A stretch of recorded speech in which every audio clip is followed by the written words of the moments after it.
사무엘상 1장. 에브라임 산지 라마다임 소빔에 에브라임 사람 엘가나라는 사람이 살고 있었습니다. 그는 여로함의 아들이며 엘리후의 손자이며 도후의 증손이며 수베의 현손입니다. 엘가나에게는 두 아내가 있었는데 한 사람의 이름은 한나였고 다른 한 사람의 이름은 브닌나였습니다. 브닌나는 자식이 있었지만 한나는 자식이 없었습니다. 엘가나는 해마다 전능하신 여호와께 경배와 제사를 드리기 위해 고향에서 실로로 올라갔습니다. 그곳에는 엘리의 두 아들 홈니와 비느하스가 여호와의 제사장으로 있었습니다. 엘가나는 제사 드리는 날이 올 때마다 자기 아내 브닌나와 그 모든 아들 딸들에게 제물로 드린 고기를 나누어 주곤 했습니다.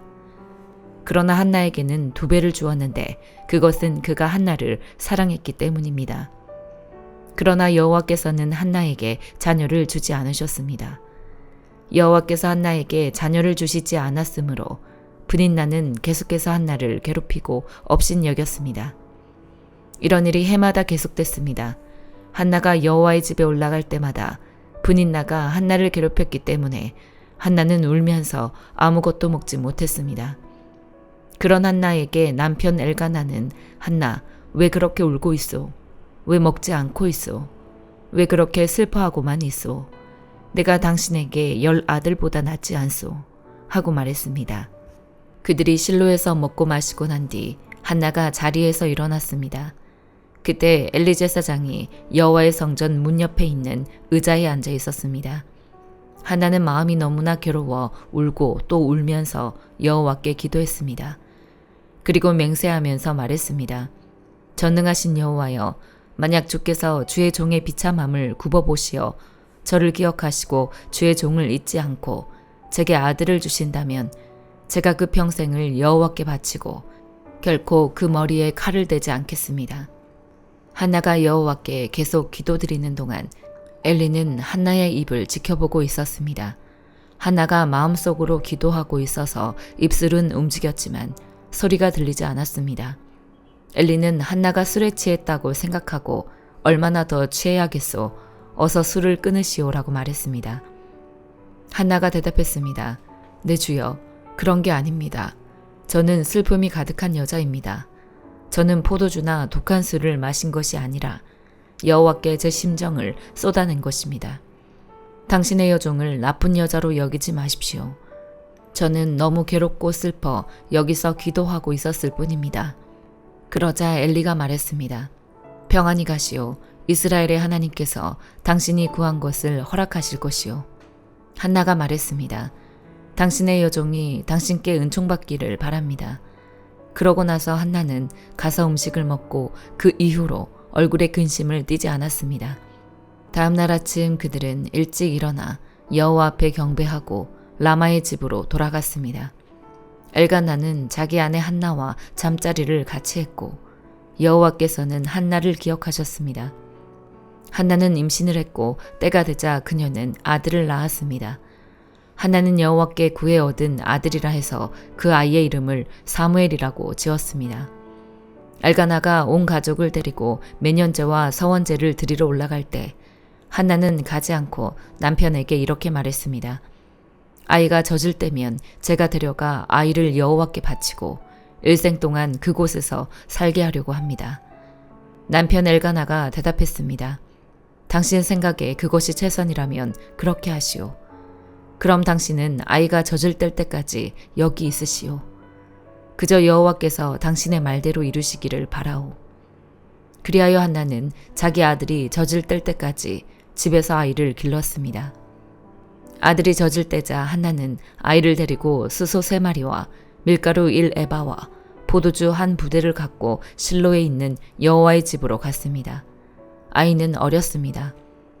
그들은 수소를 잡고 아이를 엘리에게 데려갔습니다. 한나가 엘리에게 말했습니다. 내 주여, 맹세하건대 저는 여기 당신 옆에 서서 여호와께 기도하던 그 여자입니다. 그때 제가 이 아이를 달라고 기도했었는데 여호와께서 제가 구한 것을 주셨습니다. 이제 제가 여호와께 이 아이를 드립니다. 이 아이의 평생을 여호와께 바칩니다. 그런 다음 그들은 거기서 여호와께 경배를 드렸습니다. 로마서 1장. 그리스도 예수의 종 바울은 사도로 부르심을 받아 하나님의 복음을 위해 따로 세움을 받았습니다. 그 복음은 하나님께서 예언자들을 통해 성경에 미리 약속하신 것으로 하나님의 아들에 관한 것입니다. 그분은 육신으로는 다윗의 후손으로 나셨고 성결의 영으로는 죽은 자들 가운데서 부활의 능력 있는 하나님의 아들로 인정되셨으니 바로 우리 주 예수 그리스도이십니다. 우리가 예수 그리스도를 통해 은혜와 사도직을 받았으니 이는 그분의 이름을 위해 모든 이방 사람들이 믿고 순종하도록 하기 위해서입니다. 여러분 역시 그들 가운데 부르심을 받아 예수 그리스도께 속한 사람들이 됐습니다. 하나님의 사랑을 받고 성도로 부르심을 받은 로마에 있는 모든 사람에게 하나님 우리 아버지와 주 예수 그리스도로부터 은혜와 평강이 있기를 빕니다. 먼저 내가 여러분 모두를 두고 예수 그리스도를 통해 내 하나님께 감사하는 것은 여러분의 믿음이 온 세상에 전파됐기 때문입니다. 하나님의 아들의 복음 안에서 내 영으로 섬기는 하나님이 내 증인이신데 나는 항상 여러분을 기억하며 이제 하나님의 뜻 안에서 어떻게든지 내가 여러분에게 갈 수 있는 길이 열리기를 기도하고 있습니다. 내가 여러분 보기를 간절히 바라는 것은 어떤 신령한 은사를 나눠주어 여러분을 강하게 하려는 것입니다. 이는 여러분과 내가 서로의 믿음으로 격려를 받기 위함입니다. 형제들이여, 나는 여러분이 이 사실을 모르기를 원치 않습니다. 곧 나는 다른 이방 사람들 가운데서처럼 여러분 가운데서도 열매를 맺기 위해 여러분에게 몇 번이나 가려고 했으나 지금까지 길이 막혔습니다. 나는 그리스 사람이든 미개한 사람이든 지혜로운 사람이든 어리석은 사람이든 그 모두에게 빚을 진 사람입니다. 그러므로 나는 로마에 있는 여러분에게도 복음 전하기를 간절히 원합니다. 나는 복음을 부끄러워하지 않습니다. 이 복음은 모든 믿는 사람들에게 구원을 주시는 하나님의 능력이기 때문입니다. 먼저는 유대 사람에게요, 다음으로는 그리스 사람에게입니다. 복음에는 하나님의 의가 계시되 믿음으로부터 믿음에 이르게 합니다. 기록되기를 의인은 믿음으로 살 것이다 라고 한 것과 같습니다. 하나님의 진노가 불의로 진리를 막는 자들의 모든 불경건과 불의에 대해서 하늘로부터 나타납니다. 이는 하나님을 알만한 것이 그들 가운데 분명히 드러나 있기 때문입니다.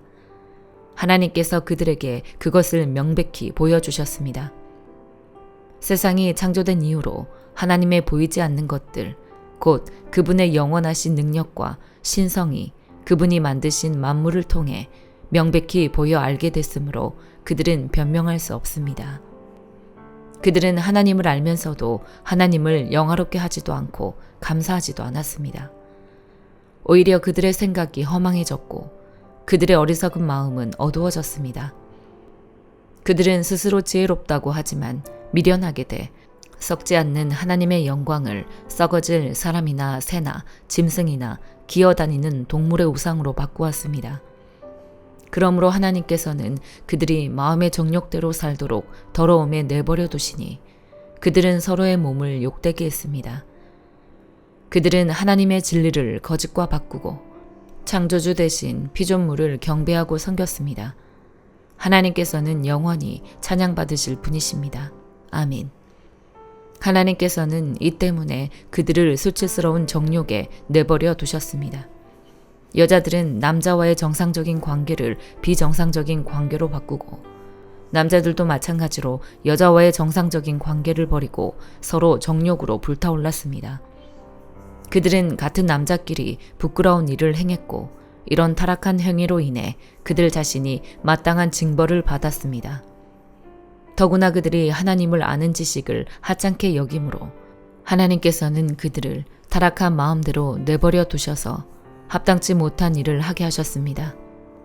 그들은 온갖 불의와 악행과 탐욕과 악의로 가득 차 있으며 질투와 살인과 다툼과 사기와 악독으로 가득 차 있습니다. 그들은 수군거리기를 좋아하고 서로 헐뜯고 하나님을 미워하고 건방지고 교만하고 자랑하기 좋아하고 악한 일을 궁리해내고 부모를 거역하고 어리석고 신의가 없고 인정도 없고 무자비한 자들입니다. 그들은 이와 같은 일을 행하는 자가 죽어 마땅하다는 하나님의 법규를 알면서도 그런 짓을 계속할 뿐만 아니라 그렇게 행하는 자들을 옳다고 합니다. 예레미야 40장. 경호대장 느부사라단이 바벨론으로 사로잡혀 가고 있는 유다와 예루살렘의 모든 포로들 가운데 사슬에 묶여있는 예레미야를 라마에서 풀어준 후에 여호와께로부터 예레미야에게 임한 말씀입니다. 경호대장이 예레미야를 데리고 가서 그에게 말했다. 네 하나님 여호와께서 이곳에 이 재앙을 선포하셨고 이제 여호와께서 그 재앙을 이루셨고 선포하신 대로 행하셨다. 이 모든 것은 너희가 여호와께 죄를 지었고 그분의 목소리에 순종하지 않았기 때문에 일어났다. 그러나 이제 보아라. 오늘 네 손에 묶여있는 사슬로부터 내가 너를 풀어줄 것이다. 네가 나와 함께 바벨론으로 가는 것이 좋게 여겨지면 가라. 내가 너를 잘 돌봐주겠다. 그러나 네가 나와 함께 바벨론으로 가는 것이 좋지 않게 여겨지면 가지 마라. 보아라. 온 땅이 네 앞에 놓여 있다. 어디든지 네 생각에 좋고 적당한 곳으로 가라. 그러나 예레미야가 떠나기 전에 느부사라단이 덧붙여 말했다. 사반의 손자 아이감의 아들 그다랴에게로 돌아가라. 바벨론 왕께서 그를 유다 성읍들의 총독으로 임명하셨다. 그와 함께 너의 백성 사이에서 살아라. 아니면 어디든 네 생각에 적당한 곳으로 가라. 그러고 나서 경호대장은 예레미야에게 먹을 것과 선물을 주고 그를 가게 했다. 그리하여 예레미야는 미스바에 있는 아이감의 아들 그다랴에게로 가서 이 땅에 남아있던 백성 사이에서 함께 살았다. 바벨론 왕이 아이감의 아들 그다랴를 그 땅의 총독으로 임명했다는 것과 남녀와 어린아이들과 바벨론에 사로잡혀 가지 않은 그 땅의 가난한 사람들을 그에게 맡겼다는 소식을 들판에 있는 군대 장관들과 그들의 군사들이 들었다. 느다냐의 아들 이스마엘, 가리아의 두 아들 요하난과 요나단, 단후메스의 아들 스라야, 느도바 사람 에베의 아들들, 마아가 사람의 아들 여사냐와 그들의 부하들이 미스바에 있는 그다랴에게 왔다. 사반의 손자 아이감의 아들 그다랴는 그들과 그들의 부하들에게 맹세하며 말했다. 갈대아 사람들을 섬기는 것을 두려워하지 말라. 이 땅에 살면서 바벨론 왕을 섬기라. 그것이 너희에게 좋을 것이다. 나 또한 미스바에 살면서 우리에게 오는 갈대아 사람들 앞에서 너희를 대표할 것이다. 너희는 포도주와 여름 열매와 기름을 모아서 너희의 그릇에 보관하고 너희가 취한 너희 성읍들에서 살라. 바벨론 왕이 유다의 사람들을 남겨두었다는 것과 그들의 총독으로 사반의 손자 아이감의 아들 그다랴를 임명했다는 것을 모압과 암몬 족속과 에돔과 다른 나라에 있는 모든 유다 사람들이 들었다. 자기들이 쫓겨나 있던 모든 곳에서 모든 유다 사람들이 돌아와서 유다 땅 미스바의 그다랴에게 왔다. 그리고 그들은 포도주와 여름 열매들을 아주 많이 모았다. 가레아의 아들 요하난과 들판에 있던 그들의 군대 정관들이 미스바에 있는 그다랴에게로 와서 그에게 말했다. 암몬 족속의 왕인 바알리스가 당신을 살해하려고 느다냐의 아들 이스마엘을 보낸 것을 아십니까? 그러나 아이감의 아들 그다랴는 그들의 말을 믿지 않았다. 그러자 가레아의 아들 요하난이 미스바에게 있는 그다랴에게 은밀히 말했다. 내가 가서 느다냐의 아들 이스마엘을 죽이게 해주시오. 아무도 모를 것입니다. 그 사람이 당신의 목숨을 빼앗아 당신에게 모여든 모든 유다 사람들을 다시 흩어지게 하고 유다에 남은 사람들이 멸망당하게 해서야 되겠습니까? 그러나 아이감의 아들 그다랴는 가레아의 아들 요하난에게 말했다. 이런 일을 하지 마라. 이스마엘에 대해 네가 말하는 것은 거짓이다. 시편 13편. 오 여호와여, 얼마나 더 나를 잊고 계시겠습니까? 영원히 그리하시렵니까? 주의 얼굴을 얼마나 더 내게서 감추시겠습니까? 언제까지 내가 걱정해야 하며 언제까지 내가 슬퍼해야 합니까? 도대체 얼마나 더 내 적들이 내 위에 있겠습니까? 오 여호와 내 하나님이여, 나를 보시고 응답하소서. 내 눈을 뜨게 하소서. 내가 죽음의 잠에 빠질 것 같습니다. 그러면 내 적이 내가 그를 이겼다 하고 내가 흔들릴 때 나를 괴롭히던 사람들이 기뻐할 것입니다. 그러나 나는 주의 변함없는 사랑을 믿습니다. 내 마음이 주의 구원을 기뻐합니다. 주께서 내게 은혜를 베푸셨으니 내가 여호와를 찬송할 것입니다. 시편 14편. 어리석은 사람들은 그 마음속으로 하나님이 없다고 말합니다. 그들은 썩었고 가증스러운 죄악을 저지른 사람들이며 선을 행하는 사람이라고는 하나도 없습니다. 여호와께서 하늘에서 사람의 자손들을 내려다보시며 지각이 있는 사람이 있는지 하나님을 찾는 사람이 있는지 살펴보셨지만 모든 이들이 곁길로 돌아섰고 다 함께 썩어 선을 행하는 사람이라고는 없으니 정말 하나도 없습니다. 악을 행하는 사람들아, 무지해서 그러느냐? 그들이 내 백성을 떡 먹듯 삼키고 나 여호와를 부르지도 않는구나. 하나님이 의인의 세대와 함께 계시니 거기서 악한 사람들은 두려움에 사로잡혔습니다. 너희가 가난한 사람의 계획을 비웃었지만 오직 여호와께서 그들의 피난처가 되시리라. 오 이스라엘의 구원이 시온에서 나오게 하소서. 여호와께서 그 포로된 백성을 자유롭게 하실 때 야곱이 즐거워하고 이스라엘이 기뻐할 것입니다. 아멘.